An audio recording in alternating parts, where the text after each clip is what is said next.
ఇదేమో నరదృష్టి కోసం నేను చెప్పిన రెమెడీ. ఇప్పుడు ఈ పితృ తర్పణాలు వదులుకోవాలి. ఆ! పితృ తర్పణాలంటే ఎలాగా అనంటే, మేము చేయొచ్చా? చేయకూడదా? ఆడవాళ్ళు చేయొచ్చా? మగవాళ్ళు చేయొచ్చా? ఇన్ని క్వెషన్స్ ఉంటాయి. అవును.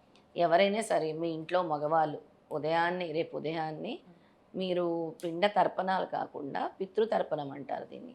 ఎలా వదలాలంటే ఒక రాగి దాంట్లో తీసుకొని, రాగి చెంబో, రాగి గిన్నో తీసుకొని పసుపు, కుంకుమ, అక్షింతలు వేసుకొని, నల్ల నువ్వులు చేతిలో తీసుకొని హ్మ్. ధార వదిలేసేయండి. ఆ! సూర్యుడికి చూసి వదిలేసేయండి రేపు ఉదయాన్నే. ఆడవాళ్ళైనా, మగవాళ్ళైనా ఎవరైనా చేయొచ్చు. ఆ! మగవాళ్ళే చేయాలి. ఇంట్లో మగవాళ్ళే చేయాలి. మగవాళ్ళు చేయాలి. ఓకే. ఇంట్లో ఎవరైతే మెయిన్‌గా హ్మ్. ఉంటారో వాళ్ళ ఇంట్లో పెద్దవాళ్ళని తలుచుకొని, అటు వాళ్ళ అమ్మా, నాన్నలని, అత్తమామల్ని ఎవరైతే హ్మ్. గతించిపోయారో, హ్మ్. ఎవరైతే హ్మ్. ఉంటారు. ఆ! యాన్సెస్టర్స్ ఉంటారో వాళ్ళందరి పేర్లు తాతలు, ముత్తాతలు అందరిని స్మరించుకొని ఈ విధంగా తర్పణం వదలొచ్చు. హ్మ్. అలా 3 సార్లు వదలాలి సూర్యుడిని చూస్తూ. ఓకే. దానివల్ల చాలా ఈ పిండ తర్పణాలంటే గ్రాటిట్యూడు రిమెంబరెన్స్ అండ్ గ్రాటిట్యూడ్ అనేది ఇంపార్టెంట్ మన పెద్దల్ని. యెస్. వాళ్ళని మనం స్మరించుకోవాలి, కృతజ్ఞత తెలుపుకోవాలి. ఓకే. పిండ తర్పణానికి అర్థం అదంటారు. ఆ! హ్మ్. హ్మ్. మెయిన్ ఏంటంటే మనము వాళ్ళని తలుచుకుంటున్నామా లేదా? హ్మ్.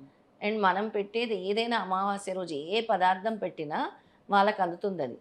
ఇప్పుడు చాలామంది పితృదేవతలకి ఏమీ పెట్టరు ఆహార్యం. మన సనాతన ధర్మంలో పితృదేవతలకి మనం ప్రతి నెల చేస్తాం. చనిపోయిన సంవత్సరం వరకు నెలమాసికాలను చేస్తాము, సంవత్సరికం అని చేస్తాం. అంటే వాళ్ళకి ఆహారం పెడుతున్నట్టే. అలా ప్రతి అమావాస్యకి మనం వాళ్ళకి పెట్టింది గూడా వాళ్ళ పేరు మీద మనం ఆహారం వాళ్ళకి సమర్పిస్తున్నట్టే. హ్మ్. అందుకనే ఏం చెప్తానంటే నేను ఎవ్వరికైనా సరే అమావాస్య రోజు చారిటీస్ చేయండి మీ పెద్దల పేరు మీద. హ్మ్. వాళ్ళు తృప్తి చెందుతారు. ఆ!